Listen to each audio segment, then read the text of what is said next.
Okay. Can you hear me now? Give me a thumbs up, Woodrow, if you can. Hey, Kathy.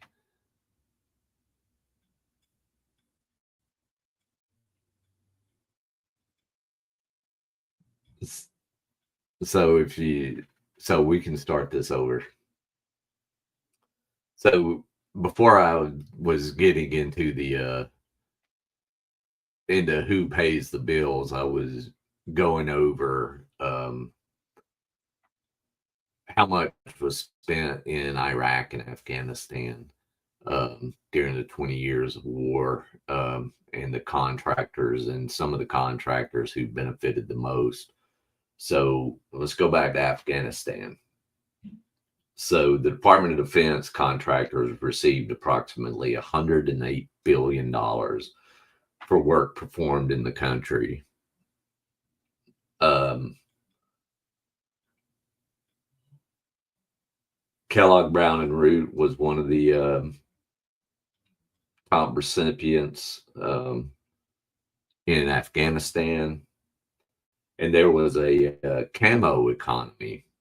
The camo economy is more than a third of the contract spending in Afghanistan went to undisclosed recipients, making it nearly impossible to track where the money went and to whom it benefited. The Iraq War, $138 billion. Now, these figures, the 108 and the 138, are for in country specific. This isn't for work done outside of the country. This is strictly in country. Um, the largest beneficiary of Iraq, again, Kellogg Brown and Root with 39.5 billion. Um, and this is where we get outside of the in country spending. Um, Top defense firms between 2000 and 2021: Lockheed Martin, RTX, formerly Raytheon, Boeing, General Dynamics, and Northrop Grumman received 2 trillion, that's the T, folks, in Pentagon contracts, including from the post 9/11 wars. So um, when Smedley was talking about war being a racket before even World War One, two, he wasn't wrong. Yeah, right, Woodrow. Who would have known that a third of it is untrackable? That's the $33 billion. People just don't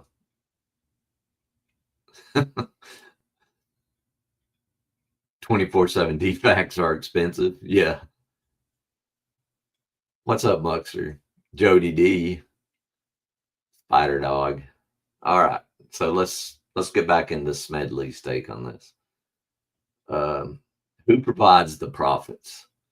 These nice little profits of 20, 100, 300, 1,500, and 1,800%, we all pay them in taxation.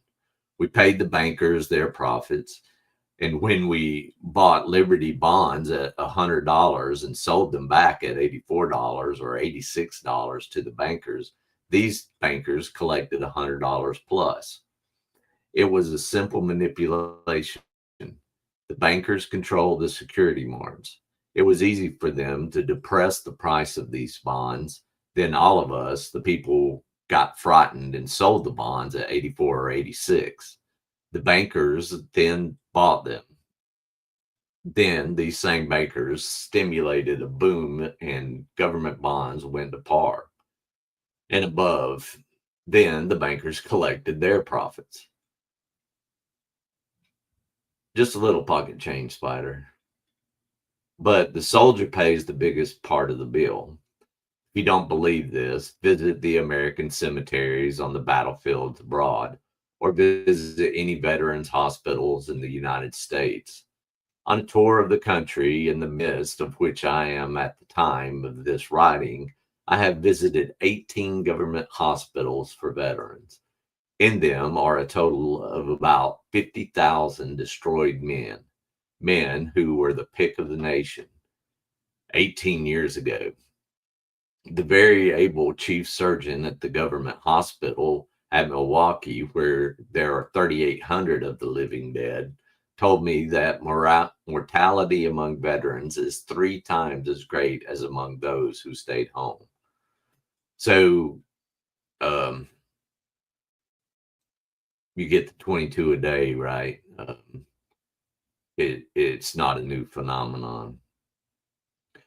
Boys with a normal viewpoint were taken out of the fields and the offices and factories and classrooms and put into the ranks. There they were remolded. They were made over. They were made to about face, to regard murder as the order of the day. They were put shoulder and shoulder through mass psychology.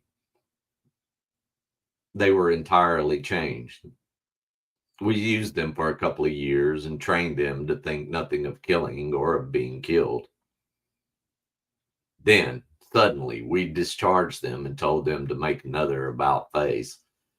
This time, they had to do their own readjustment. Sans mass psychology, sans officers' aid and advice, sans nationwide propaganda. We didn't need them anymore, so we scattered them about without any 3-minute or Liberty Loan speeches and parades. Too many of these fine young boys are eventually destroyed mentally because they could not make that final about face alone.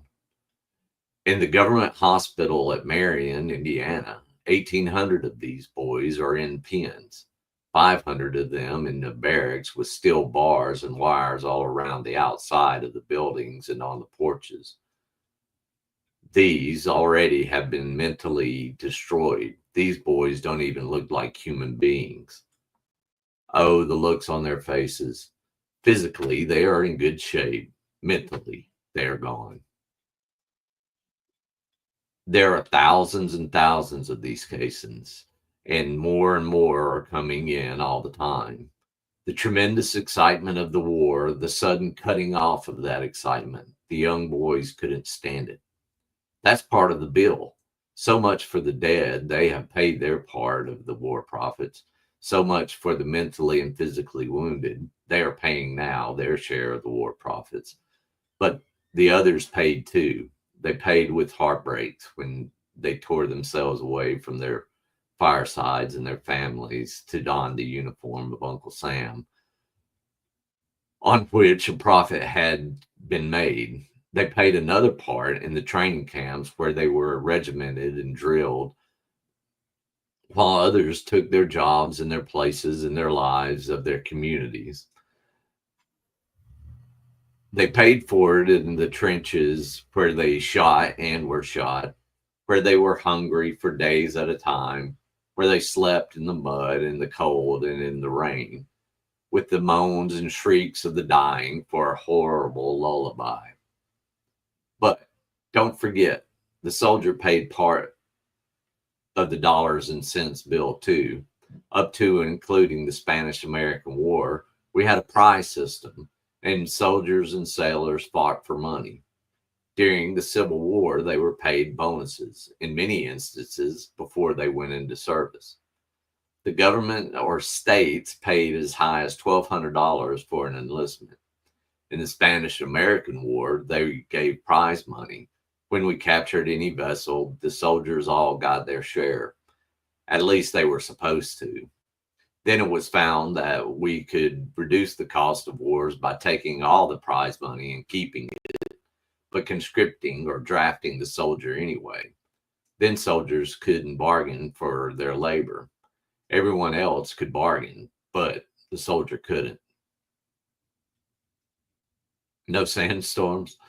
Oh, I experienced a few of those bad boys. Napoleon once said, all men are enamored of decorations. They positively hunger for them. So by developing the Napoleonic system, the metal business, the government learned it could get soldiers for less money because the boys like to be decorated. Until the Civil War, there were no medals. Then the Congressional Medal of Honor was handed out. It made enlistments easier. After the Civil War, no new medals were issued until the Spanish American War. In the World War, we used propaganda to make the boys accept conscription. They were made to feel ashamed if they didn't join the army.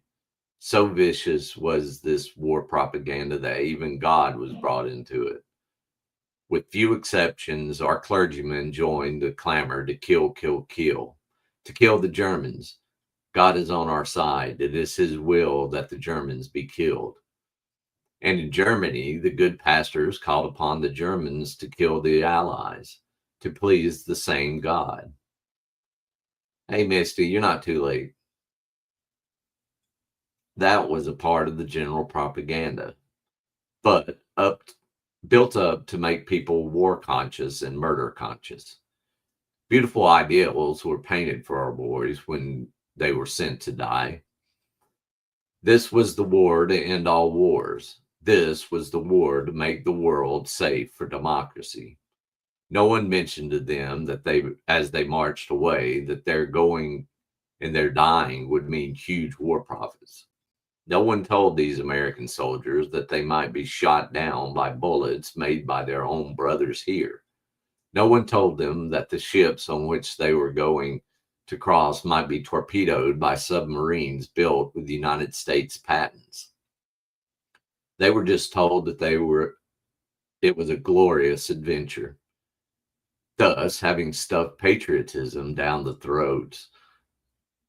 It was decided to make them help pay for the war, too, so we gave them a large salary of $30 a month.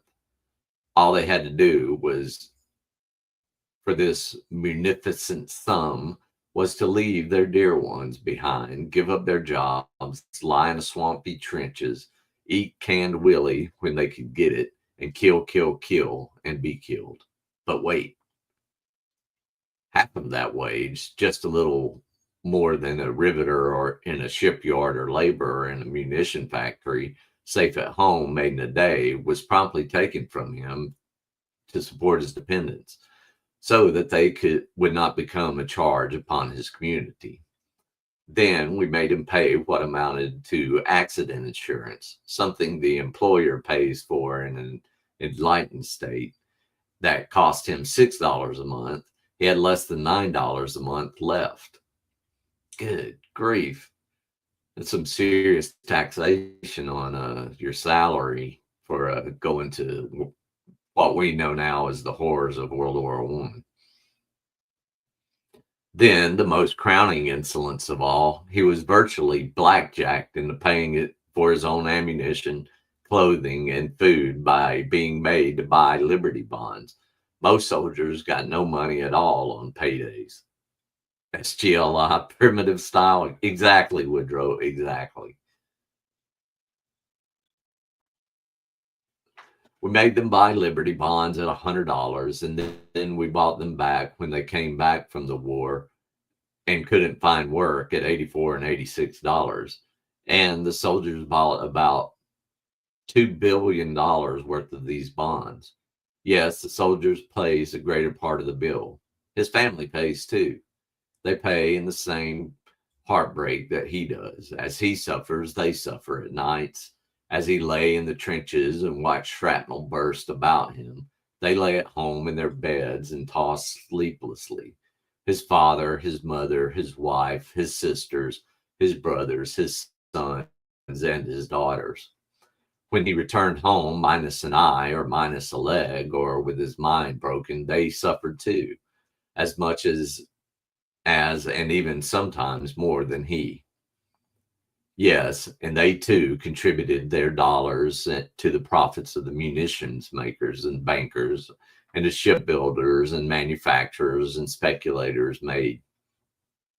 They too bought Liberty bonds and contributed to the profit of the bankers after the armistice and the hocus pocus of manipulated Liberty bond prices. And even now, the families of the wounded men and of the mentally broken and those who never were able to readjust themselves are still suffering and still paying. Chapter 4. How to smash this bracket.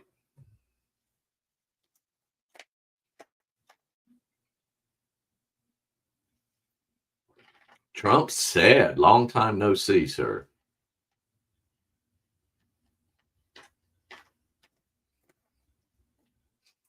So, how to smash this racket? Well, it is a racket, all right. A few profit and the many pay, but there is a way to stop it. You can't end it by disarmament conferences. You can't eliminate it by peace parlays and at Geneva.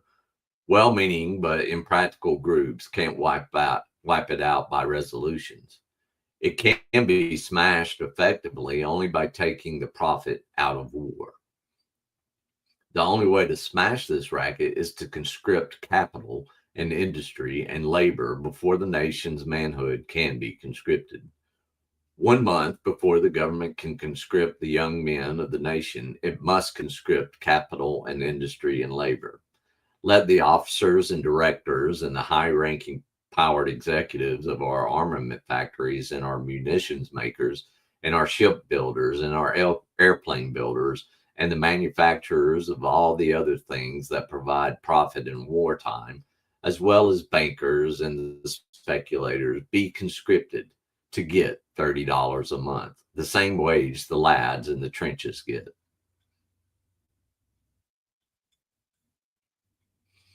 Let the workers in these plants get the same wages. All the workers, all presidents, all executives, all directors, all managers, all bankers, yes, and all generals and all admirals and all officers and all politicians and all government office holders, everyone in the nation be restricted to a total monthly income not to exceed that paid to the soldier in the trenches. Don't let somebody hear that. They'll freak out. Call it communism. Let all the kings and tycoons and masters of business and all those workers in industry and all our senators and governors and majors pay half of their monthly $30 wage to the families and pay war risk insurance and buy Liberty bonds. Why shouldn't they? They aren't running any risk of being killed or having their bodies mangled or their minds shattered. They aren't sleeping in muddy trenches. They aren't hungry. The soldiers are. Give capital and industry and labor 30 days to think it over, and you will find by the time there will be no war. That will smash the war racket. That and nothing else. Oh man, a tiny home plant? That's pretty cool. Oh, build these tiny homes and plant the gardens. I got you. Good grief, man. Yeah, you're busy. But salute to the service to hurting vets. I do appreciate it. Let's see.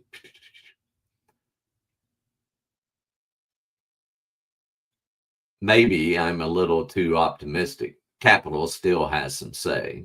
So capital won't permit the taking of the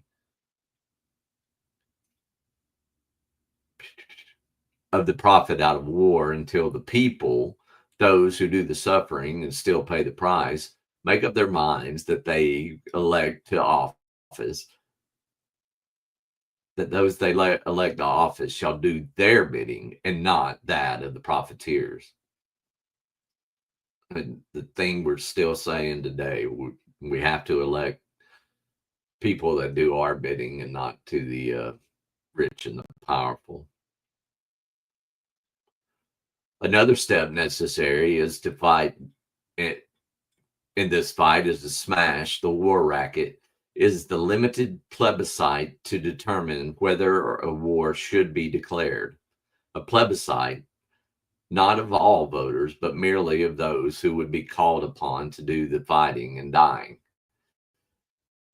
There wouldn't be very much sense in having a 76-year-old president of a munitions factory or the flat footed head of an international banking firm. Thank you, Trump. I do appreciate it.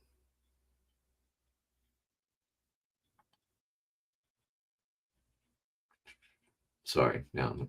Banking or the cross eyed manager of a uniform manufacturing plant, all of whom see visions of tremendous profits in the event of war, voting on whether the nation should go to war or not. They never would be called upon to shoulder arms, to sleep in a trench, and to be shot. Only those who would be called upon to risk their lives for their country should have the privilege of voting to determine whether the nation should go to war.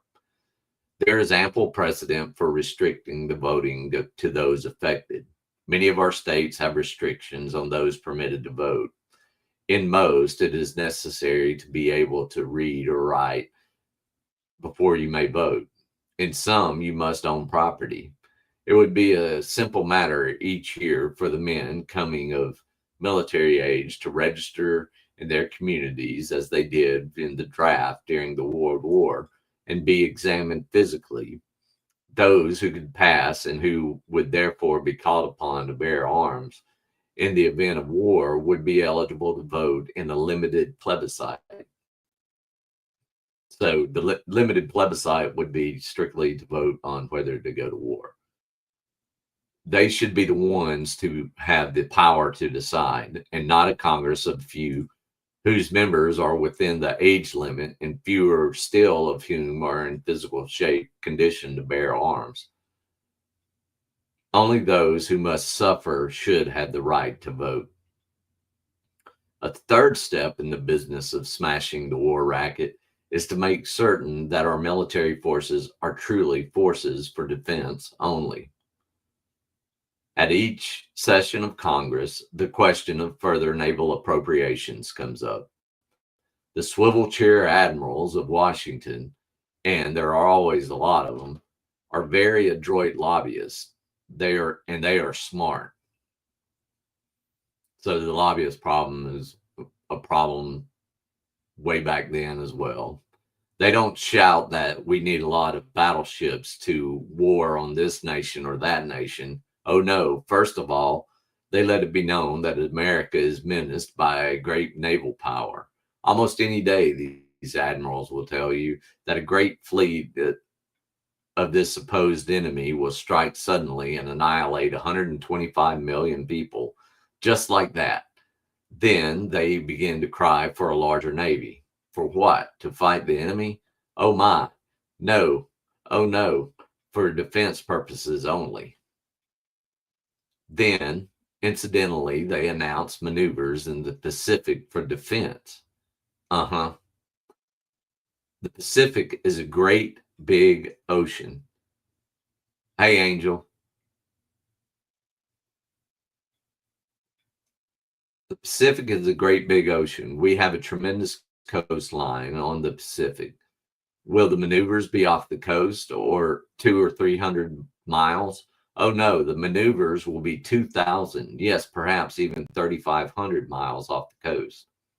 The Japanese, a proud people, of course, will be pleased beyond expression to see the United States fleet so close to Nippon's shore. Even as pleased as would be the residents of California, where they should be too dimly discerned through the morning mist, the Japanese fleet playing war games off of Los Angeles. The ships of our Navy, it can be seen. Thank you, Muck. The ships of our Navy, it can be seen, should be specifically limited by law to within 200 miles of our coastline. Had that been the law in 1898, the Maine would have never gone to Havana's harbor. Hey, Lola. She never would have been blown up. There would have been no war with Spain with its attendant loss of lives. 200 miles is ample. in the opinion of experts, for defense purposes. Our nation cannot start an offensive war if its ships can't go further than 200 miles from the coastline. Planes might be permitted to go as far as 500 miles for the coast for purposes of reconnaissance. And the Army should never leave the territorial limits of our nation. To summarize, 3 steps must be taken to smash the war racket. 1. We must take the profit out of war. 2. We must permit the youth of the land who would bear arms to decide whether or not there should be war. 3. We must limit our military forces to home defense purposes.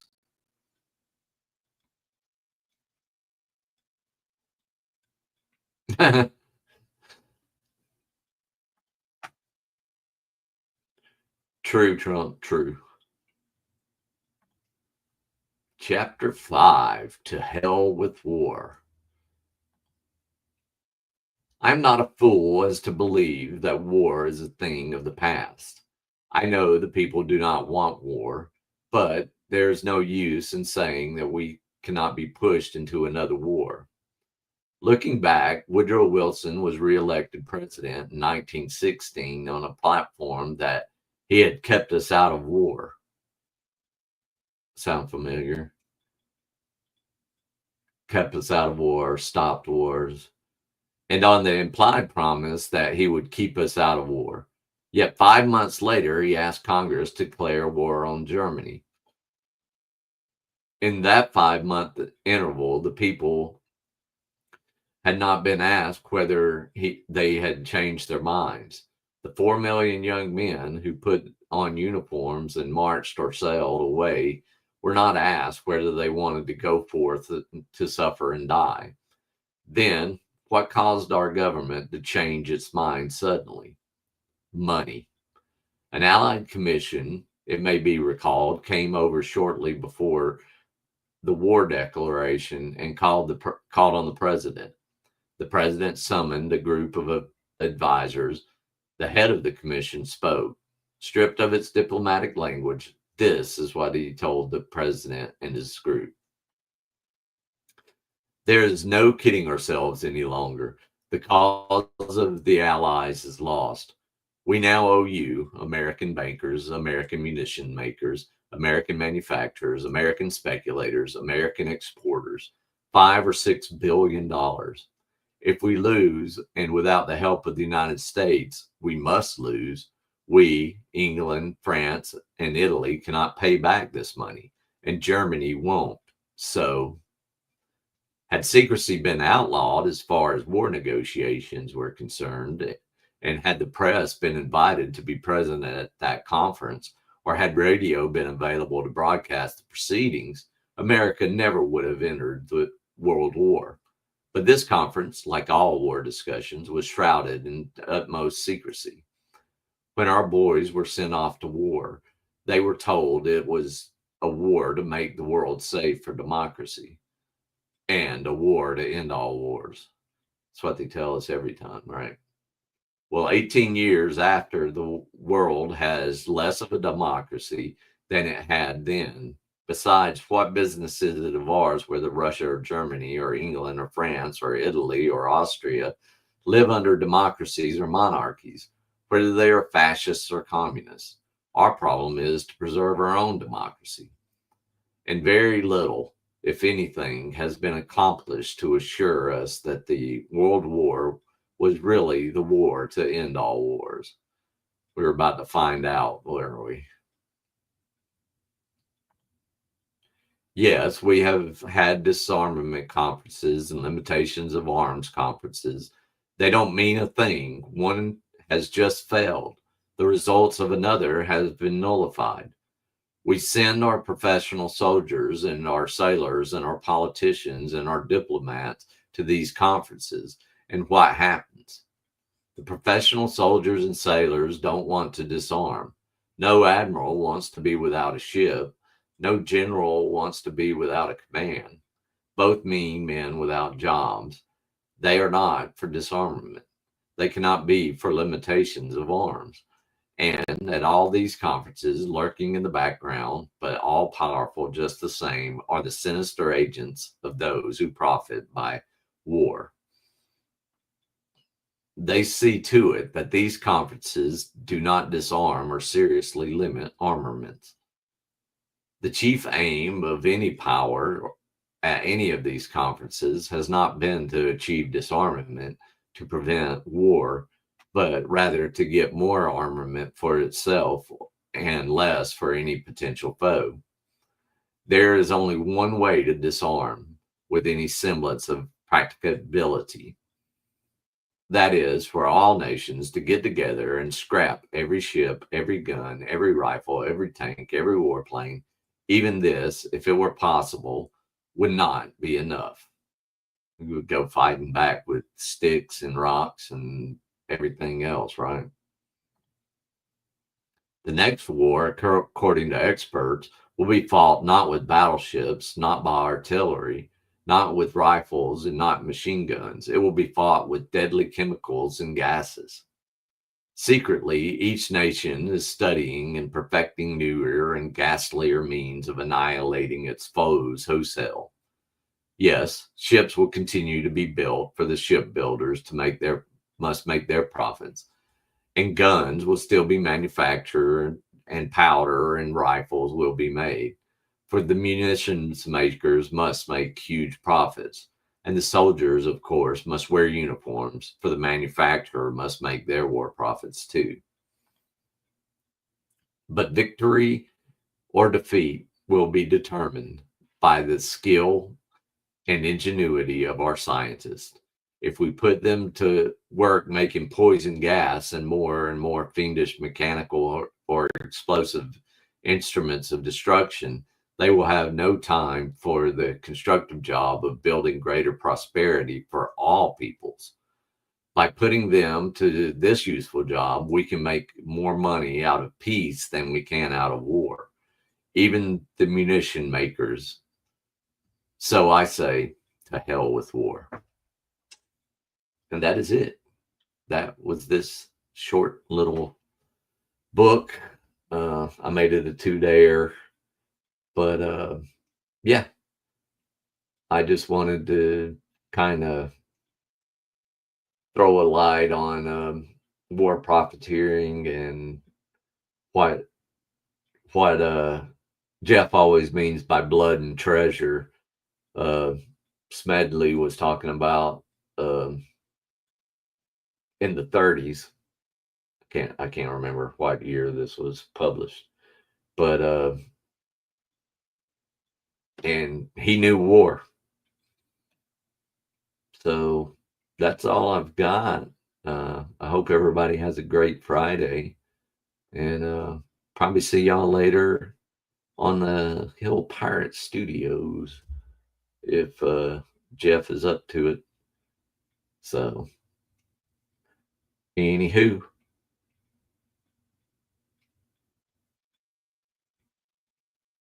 yes, sir.